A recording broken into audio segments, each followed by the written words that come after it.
Ayan po mga kabida, isang magandang oras sa lahat at welcome po sa aking channel. Eto po, magbigay lang po tayo ng reaction po dito ho sa shared post po mga kabida ni Rob Rances, isang political commentator po.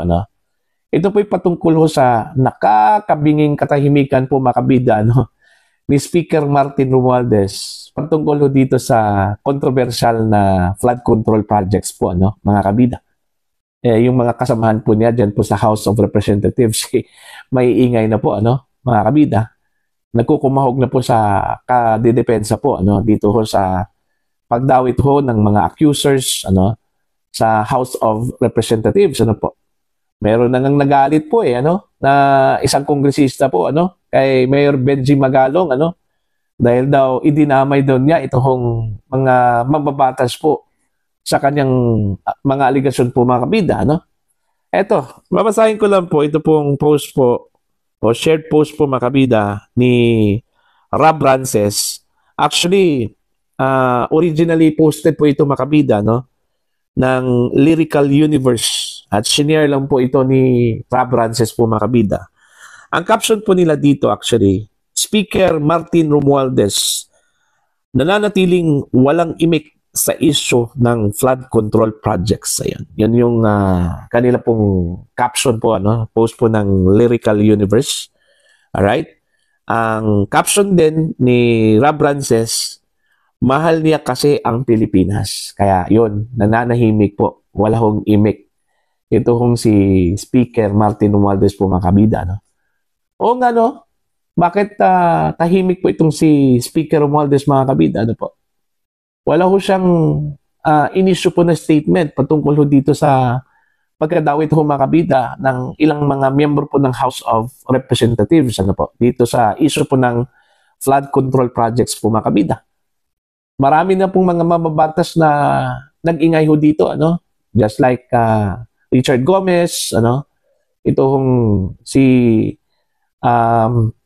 Congressman Abante, si Congressman Panaligan, mga kabida, at ilan pang mga mababatas po dyan po sa House, nagsalita na po patungkol ho dito. Although mix yung reaction po nila dito, mga kabida, meron pong dumipensa, meron pong medyo, anong tawag po dito, skeptical dito ho sa issue po ng flood control projects po, mga kabida. Pero dito ho kay Speaker Romualdez, ni isang salita po, wala ho tayong narinig mga kabida. Bakit kaya? Lately lang po naglabas po ng statement ito hong si Speaker Romualdez po, patungkol ho sa national budget. Doon po siya maingay, mga kabida. Kasi ho, parati ho niyang sinasabi na kailangan po na maging transparent po ito hong deliberation po ng House, dito ho sa 2026 national budget. Si dami pa nga niya, dapat wala hong masayang na pera po ng taong bayan dito, mga kabida. Kasi siguro, nadala na po siya doon ho sa 2025 national budget po na napaka-controversial din, mga kabida, na puno po ng questions. Okay, kaya nga yun yung sinabi po niya, na medyo guarded na po niya ito hong 2026 national budget. Pero dito ho sa flood control, na naging hot issue po ngayon, mga kabida, wala po siyang salita na inilabas ho dito. Tahimik, masyado ito hong si Speaker Romualdez. Kung tutuusin po mga kabida, dapat po siyang magsalita ho dito kasi siya yung Speaker of the House, kung saan po ay nadawit yung ilang mga mambabatas po niya, po. Okay, although allegation lang po yun, hindi po ito sinasabi po natin na guilty na po, mga kabida. Pero kahit na po allegation, tainted din yung reputasyon po ng House po dito, mga kabida.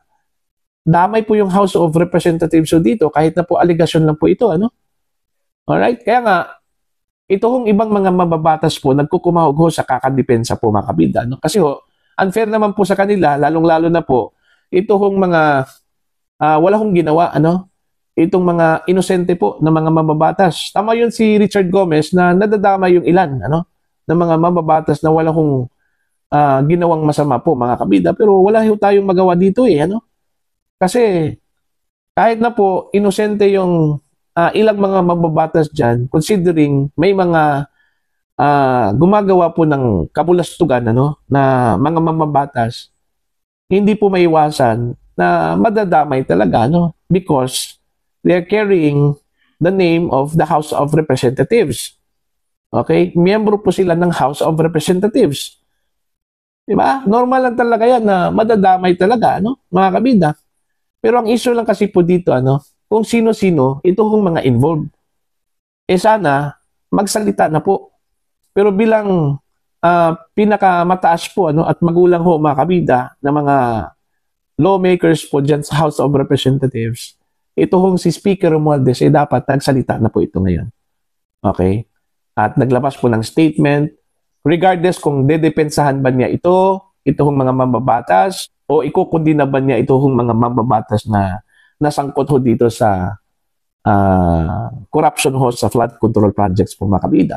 Yun lang po yung inaantay po natin, na magsalita itong si Speaker Romualdez. Hindi po kailangan po na depensahan po niya ito o ikundina po niya ito. Ang mainam lang po na maglabas po siya ng statement dito. Kung tama ba yung ginawa po ng kanyang mga kasamahan po, mga kabida, na mag-imbestiga ho dito, diba? Ako, saludo po ako dito ho sa mga mababatas po na nagsalita po, mga kabida. Regardless kung pro or cons ba, mga kabida. Mas ang importante lang po dito, nagsalita. Kasi dito kasi lumabas yung kanilang concern, Dito kasi malalaman natin kung concern itong mga mababatas, mga kabida, o hindi. Itong mga congressmen po. Ako, nakikisimpatya po ako doon ho sa mga inosente po na mga lawmakers. Nadamay lang po dahil sa kagagawan po ng kanilang mga kasamahan po, mga kabida. Okay? So, yun lang po. Marami lang pong nagtataka po, mga kabida, bakit ho tahimik at nakakabingi yung katahimikan po ni Speaker Romualdez dito ho sa issue po ng flood control. Sana po marinig po natin siya in the coming days kung ano po yung kanyang stance dito, mga kabida, sa kontrobersiya na ito. Yung impeachment nga ni VP Sara, napakaingay itong si Speaker Romualdez po, mga kabida, Okay? National budget, napakaingay. Pero dito ho sa flood control, hindi ho nagsalita.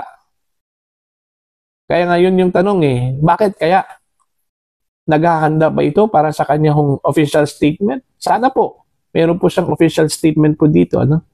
Hindi po mananahimik na lang po dito, mga kabida. Okay lang sana kung ordinaryong congressman lang po ito si Speaker Romualdez. Hindi. Speaker of the House Okay? Ama po ng House of Representatives, mga kabida. Kagaya ho sa isang pamilya, di ba? Pag meron pong controversial issue, itong kanyang mga anak, okay? Ang ama talaga yung nagsasalita, mga kabida, Either dedepensahan itong kanyang mga anak or ikukundinan niya ito, mga kabida. Ganun lang po yun, Dito po natin malalaman at masusubukan po, itong kanyang leadership. Alright? Marami na po tayong narinig mula sa kanyang mga kasamahan po, mga kabida, na kesyo itong si Speaker Romualdez, kaya pinili po nila ito, bilang Speaker of the House. Kasi napakagaling daw ito, na leader po ng House of Representatives. At nasubukan na daw nila ito, nung 19th Congress po, mga kabida. Okay? Now, patunayan po ni Speaker Romualdez yung kanyang galing, sa pamumuno ho dito sa House of Representatives po, mga kabida. Sa pamagitan po ng pagsasalita ho dito sa kontrobersiya na ito, mga kabida. Huwag niyang hayaan na yung mga kasamahan lang po niya magsalita ho dito, Siya yung leader of the house, Siya yung speaker of the house, Dapat siya po ang manguna ho dito, Maglabas po ng statement, yung stance ho niya dito ho sa issue po ng flood control, kung kinundin na po niya ito hong sinasabi hong pagwaldas o misuse of confidential funds po, ni Vice President Sara Duterte, na nasa 125 million pesos lang po, ito pa kayang billions of pesos po yung naluslay po, mga kabida, Dapat ikundina din niya ito, mga kabida. Kung nagawa ko niyang kundinahin si Vice President Sara Duterte dahil lang po sa mga aligasyon po ano na paglustay o maling paggastos po ng pera po ano sa ilalim po ng confidential funds ano, both sa Office of the Vice President at sa Department of Education. Why not dito ho sa napatunayan pong billions of pesos po mga kabida na ginastos po ng gobyerno ano, okay, ng DPWH para lang po sa flood control projects na questionably po mga kabida. Okay? Mga proyekto po na sinasabi ho at inamin po ng DPWH na some of them are ghost. Meaning walang proyekto talaga na nangyari ano, pero binayaran po ano. Naglabas po ng perang gobyerno at binayaran ang mga kontraktor at yung mga in-cahoots po dito ano, mga kabida. See? Kailangan na po maglabas ng statement si Speaker Romualdez ho dito. Huwag mong patagalin, ano? Nadadawit na po yung house po dito, ano? Yung reputasyon po ng house, mga kabida. 'Di ba? So it's high time na depensahan po ni Speaker Romualdez ito hong house. As an institution, hindi po yung mga mababatas, ano, mga kabida, no? Yung house as an institution na nadamay na po dahil ho dito sa kagagawan po ng ilang mga miyembro po ng House of Representatives, mga kabida. Hindi po natin sinasabi na guilty na po ito hong mga nadawit po na mga miyembro po ng House, pero since allegation po ito at mayroon pong mga ginagawang investigasyon po mga kabida, no? Pero at least man lang to protect the integrity of the House ano, as an institution, dapat magsalita po ito kung si Speaker Romualdez, mga kabida. Huwag hong tahimik na lang po, no? Hindi ho masusubukan yung leadership dyan. Kung magaling ho na leader ito kung si Speaker Romualdez, dapat tumayo ho siya dito. Okay? He should stand what is right. Yun po mga kabida. At ano yung dapat gawin po ano ng isang Speaker of the House.